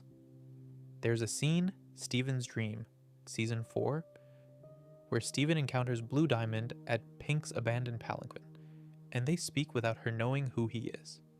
She's just a mourning figure sitting alone in a dark landscape, and he approaches her the way he approaches most things, with open curiosity and genuine care. They talk about grief. She tells him, in the elliptical way of someone who doesn't quite understand why they're confiding in a small human, that she's lost something very dear to her. He doesn't know who she is yet. She doesn't know who he is. They're just two beings having a conversation about something painful. It's a remarkably affecting scene, given the full context. Because Blue Diamond is mourning someone who isn't dead, who is, in a sense, standing in front of her. Yellow Diamond's approach to the same loss is, characteristically, the complete opposite of Blue's. Where Blue lets the grief flood everything, Yellow manages it through controlled suppression and relentless productivity. She wanted to move on. She had a system. Destroy the reminders, close the files on the Earth situation, annihilate the Rose Quartzes, who were supposedly responsible, and get back to running an empire. There's a song she sings in That Will Be All. What's the use of feeling blue? Which is addressed to Blue Diamond but is so clearly about herself that it's almost uncomfortable to watch. She lists everything Blue could be doing with her time and energy instead of grieving, and underneath every argument is this barely concealed thing. She misses Pink too, desperately, and she deals with that by refusing to. Feeling it is not an option she's given herself permission for, so she's decided the solution is to convince Blue that the same option should apply. The song is extremely good, by the way, in the specific sense that it has a great melody and is also one of the most revealing pieces of characterization in the show. Yellow Diamond ordered that all Rose Quartzes across Homeworld be bubbled. This isn't just retribution, though it's partly that. It's also about removing something she can't look at. The Rose Quartzes existed because Pink Diamond created them. They were Pink's. Having them walking around free after everything was apparently more than Yellow could manage. So they're all in stasis in the zoo and have been for thousands of years, which means they also miss out on 5,000 odd years of their existence, which is not a small cost to impose on beings who had nothing to do with the actual shattering, which didn't happen. White Diamond is the more mysterious of the three, and the show saves her for last. We don't get a proper look at her until close to the end of Season 5, and when we do, the scale of her is arresting. She's enormous even by Diamond standards. She lives in a ship separate from the other diamonds, and she seems to have constructed her reality around a single principle. She is perfect. She does not make mistakes.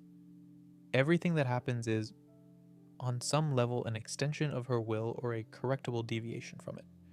What White Diamond kept from the universe, including from Yellow and Blue, was that she had a role in Pink Diamond's situation. She had kept Pink essentially controlled on Homeworld for much of Pink's existence. The prison tower that Pink was locked in when she was being difficult. That was White Diamond's doing. Or at least Blue Diamond's interpretation of White Diamond's methods. The pattern of Pink's frustration, her repeated requests that were repeatedly denied, her growing desperation to simply be allowed to do something of her own choosing, all of that existed in the context of a family dynamic where White Diamond was the ultimate authority, and that authority was maintained through a kind of total management. White Diamond, by the time Steven reaches her in the finale, has convinced herself that Steven is Pink Diamond in disguise. She believes this because she cannot accept the alternative, which is that Pink is genuinely gone. She tries to extract Pink's gem from Steven, which nearly kills him. What she finds when she does it is Pink Steven, a version of his gem self with no human half, looking like a very small and very unimpressed diamond, who simply blocks her attempts to take control and then rejoins with Steven's human body. The conversation that follows between Steven and White Diamond is one of the show's finest pieces of writing. He calls her out on being childish. He tells her that wanting to be better doesn't mean anything if you won't acknowledge that there is something to be better from. He says, essentially, your denial of difficulty does not make it not exist, it just makes it unresolvable. White Diamond's response, ultimately, is to blush, a literal color change in a character who has been portrayed as radiant and immovable, and to go quiet in a way that suggests she has never been told any of this before, or perhaps has never allowed herself to hear it. There's a thing the show does here that I think is worth naming. White Diamond is the most powerful being in the gem universe. She can control other gems with her light, stripping them of their color and their autonomy, turning them into extensions of herself. She's had yellow and blue doing versions of her bidding for thousands of years. And the thing that finally reaches her is a half-human teenager, making a sincere argument about emotional accountability. This is, I think, the show's most direct statement about what it believes. That the people who have the most power are not necessarily the people who understand the most, and that the most effective thing you can do in the face of enormous concentrated authority is simply refuse to stop telling the truth. The human zoo is worth a separate moment, just because it's one of the stranger details in the show's universe. There's a population of humans living in a preserved environment in space, descended from people Blue Diamond took from Earth during or after the war. They've been there for thousands of years. They have their own culture, their own social norms, their own entirely self-contained world, and they don't know where they are or what they are within it. Nobody told them. They don't know they're in a zoo. They don't know Earth exists or what it's like outside, or that the beings who built the facility are the same beings who once nearly destroyed the planet all their ancestors came from. This is a secret kept by omission and environment, rather than by active deception. Nobody is lying to the humans in the zoo.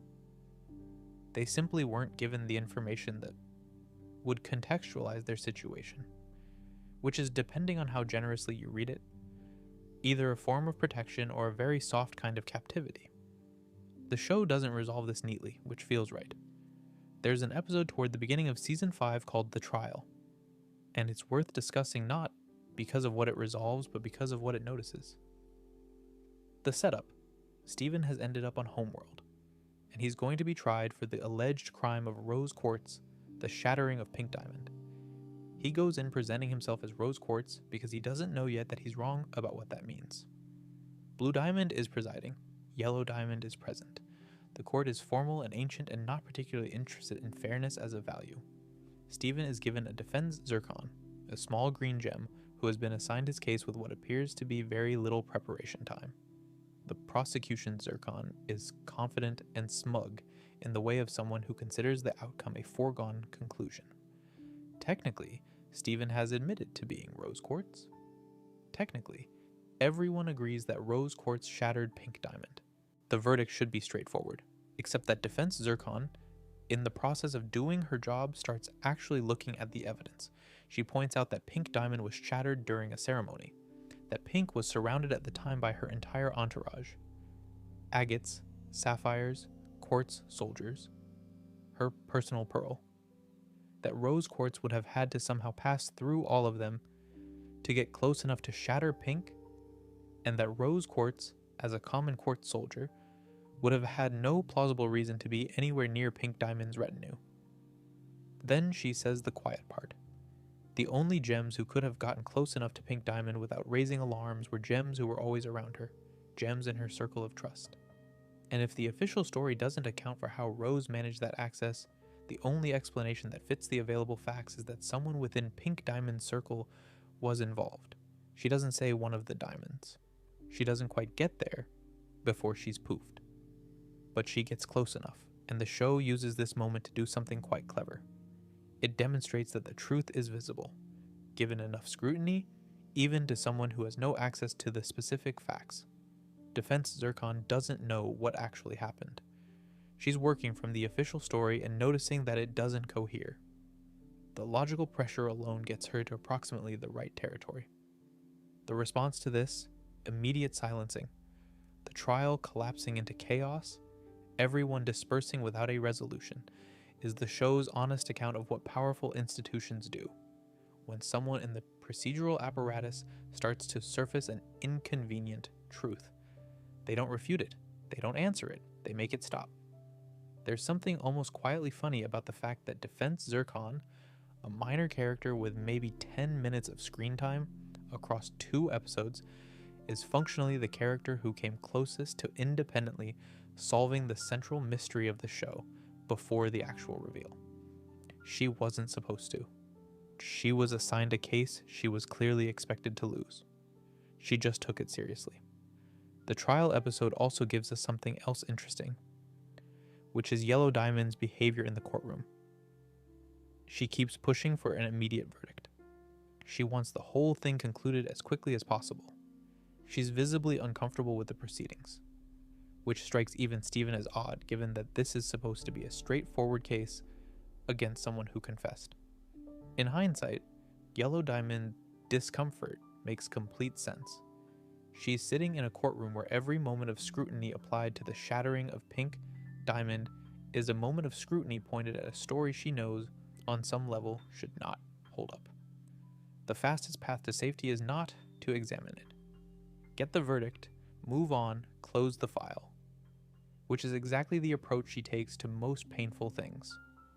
Blue Diamond, by contrast, wants the trial to happen properly. She wants testimony. She wants evidence.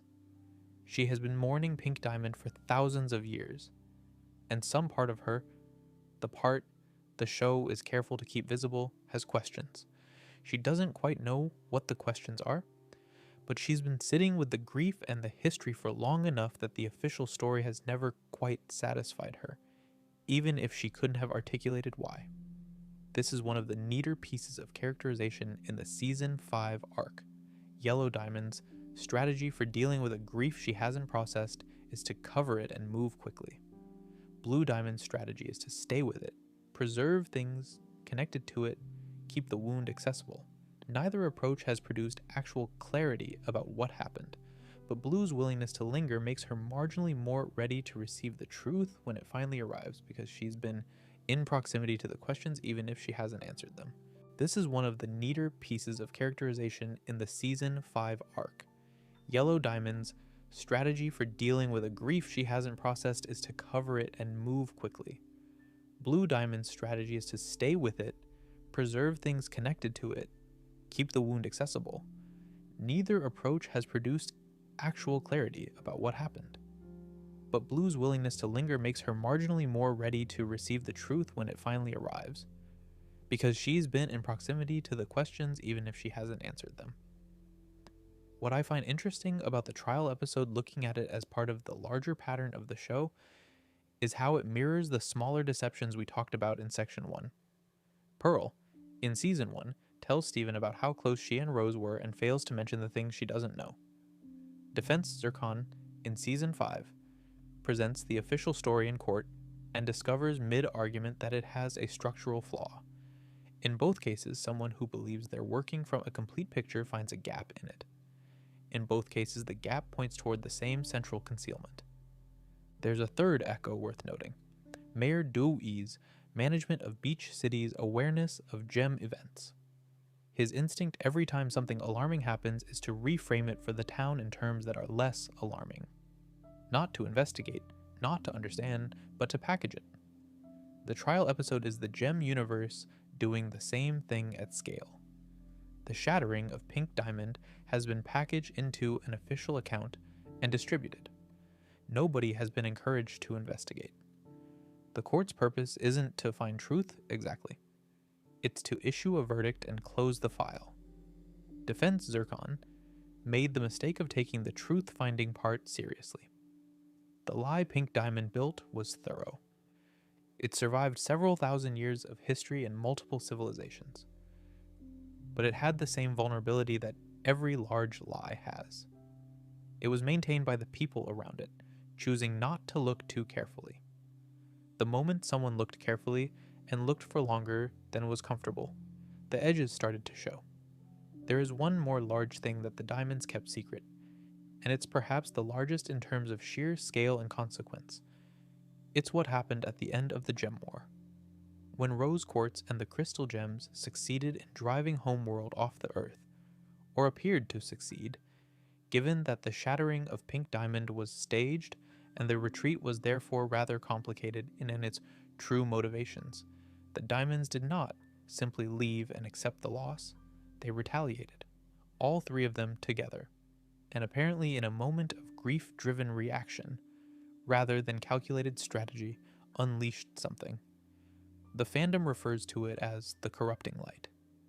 It was a combination of their power and their pain, something that came out of their collective loss and swept the Earth and turned every gem still on the planet, who wasn't protected by Rose's shield, into what the show calls a corrupted gem, a monster. No longer fully themselves, unable to communicate, unable to hold their original form, existing in a state of constant distress that the show's visual language renders as both frightening and profoundly sad. The crystal gems that Steven has been fighting for the entire first half of the show, the monsters, the creatures, the things they poof and bubble for safety, they're not abstract enemies, they're people. They're gems who fought in the war, who had lives and relationships and purposes, who happened to still be on Earth when the light hit. They've been there ever since, unable to come back. Centipedal, one of the first creatures Steven encounters in the series, is a gem named Nephrite who captained a ship. She has crew members, still corrupted, presumably still somewhere on Earth. Steven's sessions trying to help her partially recover. He has healing powers that can give her back some of herself temporarily. And in those moments, she's coherent enough to try to communicate, to draw pictures of her ship and her crew, to express through gesture and fragment what she can't express through language are some of the show's most quietly devastating content. She remembers. That's the thing. Whatever corruption does, it doesn't erase, it traps. The person is still in there, working with what they have, unable to get back to the surface. That detail has never quite left me, honestly. The idea that these creatures Steven has been fighting since episode 1, the monsters that seemed like obstacles, are just people who happen to be standing on Earth on the wrong day. It reframes the entire first half of the show, if you let it. Now, the diamonds never explained this. Not publicly, not to anyone outside their own circle. The story they told, or rather, the silence they maintained, left the corrupted gems as something the gem universe apparently understood as just a natural outcome of something that had happened. A phenomenon that had always been there. Not a thing the Diamond Authority had caused in a moment of collective grief and anger. This is a cover-up by omission on a civilizational scale. Yellow Diamond and Blue Diamond both knew what had happened.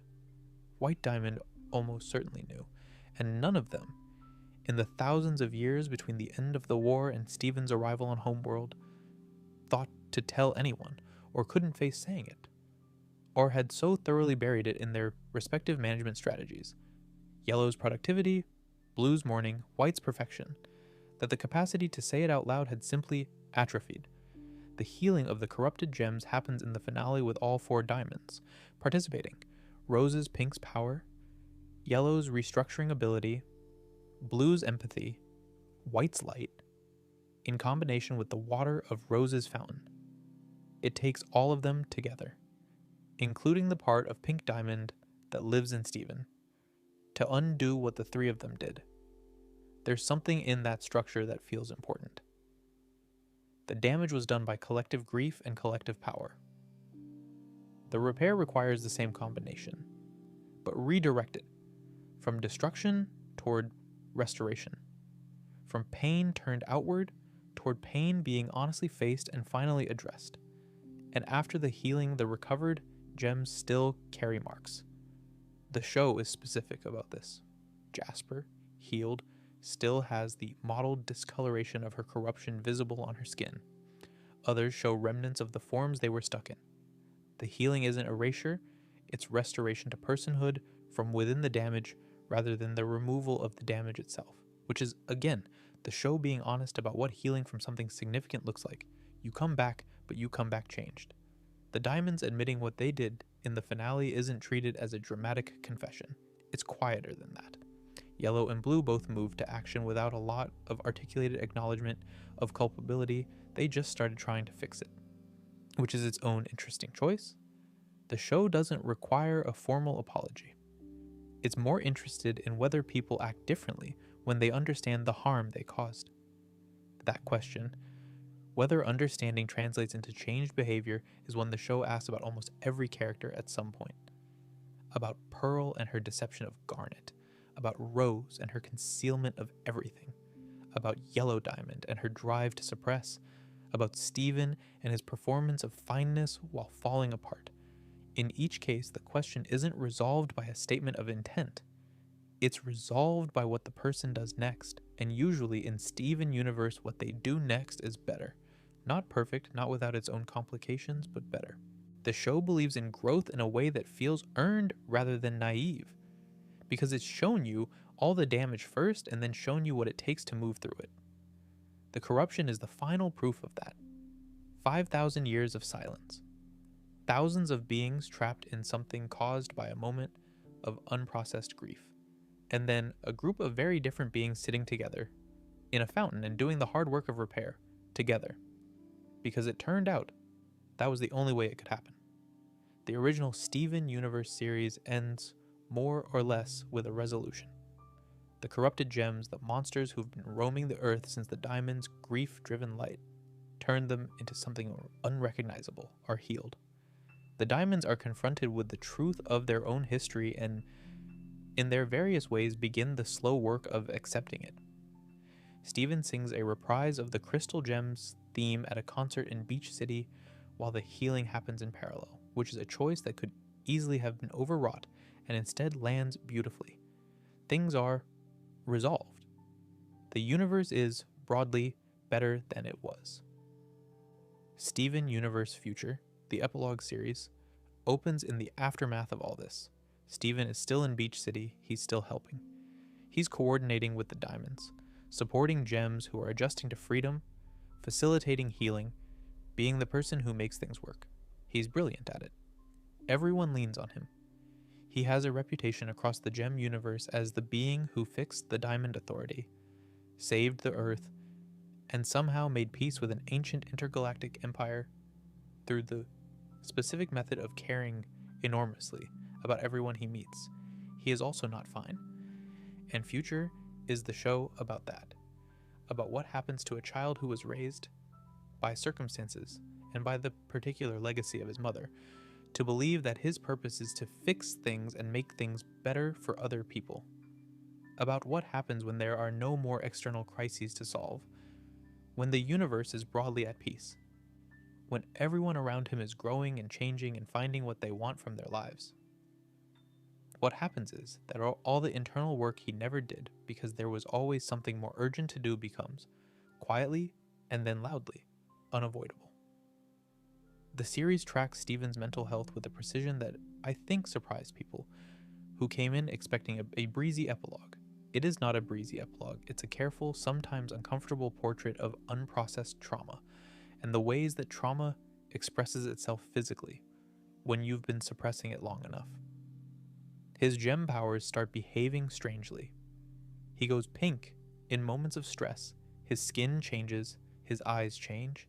He becomes the pink version of his mother's form, and the pink state comes with abilities he can't fully control. He starts finding that minor problems activate the same internal emergency response as world-ending threats. His body is running on an old set of threat assessment rules that were written during years of actual emergencies, and hasn't updated for the new, calmer reality. He doesn't tell anyone. He says he's fine. He helps more people, solves more problems, keeps busy, keeps moving. The crystal gems ask how he is, and he says fine. Greg asks, and he says fine. Connie asks, and he gives her the smile she knows isn't quite right, and she lets it go. And he lets it go. And the distance between what's actually happening and what he's presenting grows wider. There's an episode called Growing Pains, where Dr. Mu Hes Wuhrun, Connie's mother and a physician, sits down with Steven and goes through his medical history for the first time. He lists the things that have happened to him over the years, being poofed being separated from his gem, being captured, nearly dying in various configurations, and she gets progressively more horrified as the list continues. This is treated as comedy initially and then quietly stops being comedy. She says, very directly, that the experiences he's describing would leave significant marks on anyone. That what he's been through isn't something you just move past. That his body has been through something, and his mind has been through something. And neither of them forgets just because the event is over. Stephen's response to this is interesting. He's visibly surprised to have it named. He'd been treating his own history as context, as background, as stuff that happened that you file and move on from because there's always the next thing to address. The idea that it's still present, that it's affecting how his body functions and how his mind processes threat, it's genuinely new information for him. There's a way this maps onto everything the show has been saying about secrets. Stephen has been carrying his history without treating it as something that needed to be disclosed. Not lying to himself exactly, just not asking himself questions about it. He hadn't told the story to anyone because he hadn't quite admitted to himself that there was a story worth telling, which is a form of concealment, if a gentle one. But even after growing pains, he doesn't really tell people. He keeps the extent of what's happening internal. He says he's working on it, he keeps helping everyone else. There's a version of Stephen in future who is a very competent, emotional support resource for every gem going through a transition. And that competence is partly genuine care and partly a way of never having to turn the question around. There's a thing Future does with the diamonds that deserves a note, too. Stephen visits Homeworld, and the diamonds are trying, in their various ways, to be different. Yellow Diamond is building things rather than destroying them. Blue Diamond is learning to process grief rather than just inhabiting it. White Diamond is attempting, visibly and awkwardly, to interact with other beings as equals rather than extensions of herself. They're not good at it yet. The show doesn't pretend they're good at it. But they're trying in the same effortful, imperfect way that the show argues is the best anyone can do. White Diamond in particular is a character who can barely make eye contact with beings she considers beneath her, which is everyone except the other diamonds, and she has a lot of ground to cover. Her appearance in the future episode Homeworld Bound shows her attempting interactions with smaller gems with the pained determination of someone who has been told she should find this normal and is working very hard to believe it. It's a little funny, it's also rather moving, in the way that watching someone genuinely try to change something fundamental about themselves usually is. The Jasper arc is the one that shows most clearly how poorly the suppression is working. Jasper is a quartz soldier who fought on Homeworld's side in the Gem War, who Stephen and the Crystal Gems have encountered multiple times across the original series, and who ends up on Earth after the events of the finale. She respects strength in the way that someone who has spent their entire existence in a society that values strength above all else inevitably does. She's not kind, but she is honest in a way that Stephen finds useful. He starts training with her in secret, in the countryside, away from anyone he knows. He needs someone who can actually fight back. He needs to understand what his new abilities are. And Jasper is the only person available who can push him hard enough to learn anything. He also, the show implies, needs an outlet that isn't aimed at helping someone. Something that's just his, even if the something is fairly aggressive sparring. The sessions stay secret for weeks. He doesn't tell the Crystal Gems where he's going. It's the most active concealment he's engaged in since the show began. Not omitting something uncomfortable from a conversation, but deliberately constructing a situation that nobody else can see. The parallel with Rose's approach is not subtle. She too had private training grounds, private arrangements, private spaces where she could be something other than the version she presented to the Crystal Gems. And then one of the sessions goes wrong in a way that Stephen didn't see coming. He wins, definitively, overwhelmingly, in a way that crosses a line the show marks clearly. In his pink state, in a moment where the session stops feeling like practice and starts feeling like something else, he shatters Jasper. Her gem cracks into pieces. The silence that follows that moment is one of the most effective pieces of editing in the entire series. The show just lets Steven look at what he's done. There's no music, there's no dramatic narration, just him in the aftermath of something he can't take back, figuring out what comes next. He unbubbles her gem. He uses his healing tears, a power he's had since season 1, dormant for most of future, to repair her. It works. Jasper reforms. And the first thing she says, seeing Steven standing over her with diamond-level power displayed, is, "My diamond." He goes home. He doesn't tell anyone. The following episodes, Everything's Fine, are the show's most sustained portrait of someone trying to perform normality while something is actively falling apart. Steven tries to help everyone at Little Homeschool.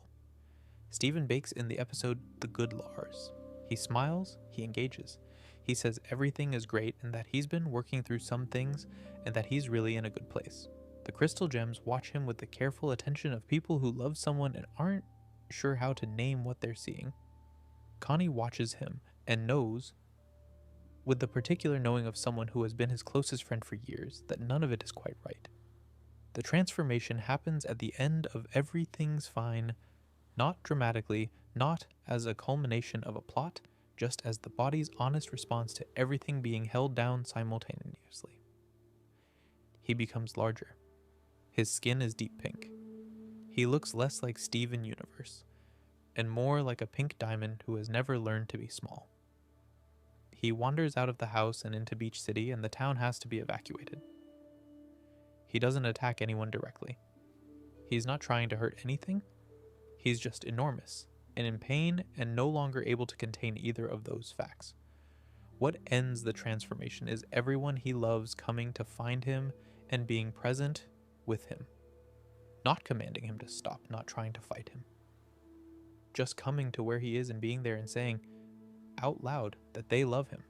Garnet and Amethyst and Pearl and Greg and Connie, one by one, and then all together, just present, no ultimatum, no condition. And Lion, who appears and nuzzles against him in that enormous pink form the way he's always nuzzled against the normal-sized Steven. And the detail of the lion just being a cat about the whole situation is the thing that, for a lot of people watching, releases the tension that's been building for episodes. The transformation reverses. Steven comes back. The aftermath is several months of quiet recovery. He does talk to the crystal gems. He does tell people what's been happening. The conversations are not tidy or fully resolving. Real conversations about things like this rarely are, but they happen. He has, for the first time in the show's run, stopped performing. There's a moment in the recovery period where he and Amethyst have a conversation, just the two of them, quiet, without a mission or a crisis to structure it, about what it's like to have come from something difficult and to have spent years not really dealing with it. Amethyst's particular journey through the series has been about exactly this, slowly accepting that her late emergence, her smaller size, her different from specification shape is not a failure or a defect, but simply what she is. She got there gradually, over multiple seasons, through conversations she kept trying to avoid and eventually had anyway. She and Steven are, in this respect, quite similar. Both of them spent years wearing a version of themselves that covered over something they decided was too complicated or too painful to bring out. Both of them got there in the end, not through a breakthrough moment or a single revelation, but through the slow, effortful accumulation of honest conversations with people who were willing to stay. What Future is doing, in structural terms, is applying the show's central argument to its main character. Steven spent the entire original series in the company of people who kept things from him for his own protection, who hid the truth because they thought he couldn't handle it or wasn't ready for it. And the effect was that he grew up feeling like he wasn't quite trusted with the full picture, like there was always more he needed to earn access to, like the real version of events was something you had to grow into. And then he became the person doing the same thing, deciding that what he was experiencing was too much for the people around him to handle, deciding that his function was to absorb and process and not burden, deciding, in the specific way of someone who grew up with limited access to honesty, to protect the people he loved by withholding himself from them. The show closes the loop. The pattern Rose started, the pattern Pearl perpetuated, the pattern Garnet maintained in miniature. Steven inherited it and nearly broke under it. And the show insists that the only thing that works is the thing that was available all along, which is just to tell someone what's actually happening. It's an unfashionably simple conclusion for a show this structurally complex, but it earns it. Every layer of concealment we've walked through, every bubbled gem, every sealed order, every carefully managed version of events points toward the same resolution. The truth, given with care and received with love, is less dangerous than the silence it would have replaced. That's what Steven Universe thinks. And it makes the case for it across 5 seasons and an epilogue, with enough patience and enough specificity that by the time it gets to say so plainly, you already believe it. There's a final note worth sitting with before we drift off properly, which is about the end of Steven Universe Future as a series. Steven leaves Beach City in the last episode. He packs his things into a car, a vehicle his father helped him get, because Greg Universe is the kind of father who expresses love through practical gestures. And he says goodbye to everyone and he drives away. He's worried right up until the moment of departure that the crystal gems won't really miss him, that he's been defining himself for so long by how much he's needed that leaving is equivalent to ceasing to matter. He watches them get on with things.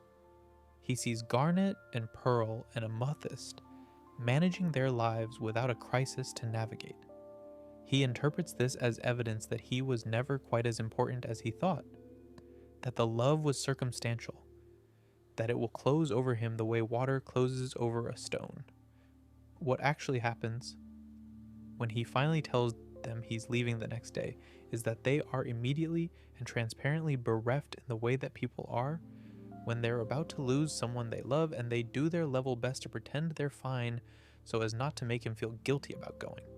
Which is, when you think about it, everyone in Steven Universe doing the thing they always do, concealing difficulty to protect someone they love, but in a version so gentle and so clearly motivated by care that it resolves into something warm rather than something painful. He goes anyway. He drives. The road opens up ahead of him, somewhere unspecified, somewhere he'll figure out when he gets there. The show ends on movement rather than arrival, which feels right for a character who has spent his entire life being, in some sense, the answer to other people's questions. He gets to go find out if he has some questions of his own. There's a thing about the car that's worth noting because the show doesn't let it pass without attention. The car is a van, actually, painted with a design Greg helped him choose. It echoes Greg's own van, the vehicle that has been home and symbol and through line for Greg across the entire show. Steven is, in driving away, in something similar, carrying his father with him. Not as a burden, as an inheritance, a good one. That distinction between the inheritances that weigh you down and the ones that carry you forward is one the show has been working through for its entire run. Steven inherited Rose's gem and Rose's legacy and Rose's enemies and Rose's unresolved responsibilities. He also inherited Greg's warmth and Greg's sincerity and Greg's willingness to be present with people rather than above them. The show's argument in the end is that the second set of inheritances is the one worth keeping. There's a thing Steven Universe does across its entire run that I think is worth naming as we finish. It treats every character, including the antagonists, including the ancient rulers of an intergalactic empire, including the people who spent thousands of years making difficult decisions, as someone who became who they are through a comprehensible sequence of events. Yellow Diamond suppressed her grief because grief felt like weakness, and weakness was not something she'd been taught she was allowed to have. White Diamond built a reality around her own perfection because the alternative was acknowledging that she had caused things she wasn't ready to face. Rose Quartz kept secrets because she had spent so long constructing an identity that revealing the architecture felt impossible. Even Jasper, who was arguably the show's most uncomplicated antagonist, is given a moment in future where you understand exactly how she got where she is, and it doesn't redeem her choices, but it does make them legible. None of this is an excuse. The show isn't offering excuses, but it is offering understanding. And there's a difference. The thing about understanding and this is perhaps the show's quietest and most persistent argument, is that it doesn't require agreement. You can understand why someone kept a secret and still believe the keeping was a mistake. You can understand the shape of a lie and still believe the truth would have been better. You can see clearly what someone was afraid of and still feel the cost of what their fear produced. That combination, understanding without excusing, seeing clearly without condemning, is what Steven Universe is trying to teach, across 5 seasons of secrets and cover-ups and lies told for love. It's what Steven slowly learns to do with his mother, and with Pearl, and eventually with himself. And it's what the audience is quietly being invited to do, one episode at a time. The show ends with him going somewhere. The secrets are largely out. The people who were kept in the dark have been told. The cluster bubbled itself. The forced fusions were eventually healed. The diamonds made their begrudging way toward accountability. Pearl is no longer sealed in silence. Bismuth is free. Garnet is married. Ruby and Sapphire had a proper wedding in the series, in a field, with Garnet's friends from the Crystal Gems and half of Beach City attending. And it's one of the most genuinely joyful things the show produces. Amuthis is easier in herself than she's ever been, having had the specific conversation about her origins that she'd been avoiding for most of the series. Nothing is entirely resolved because that's not how things work. Jasper still has the marks of her corruption on her skin. The healed gems are adjusting to a new world they didn't design and didn't expect. Steven is somewhere on a road, figuring out who he is when he isn't being anyone's answer. White Diamond is learning, apparently for the first time, how to exist in a room without controlling it, which looks uncomfortable and is probably good for her. The cover-ups are over. The silence has been replaced imperfectly and gradually by something more honest. Not louder, exactly. Just more honest. That seems like a reasonable thing to fall asleep to. I've got more of these planned if this is the sort of thing you want to spend a few hours with. There's a lot of television out there that deserves this kind of slow, careful attention, and Steven Universe is just one entry point. Until then, take care of yourselves.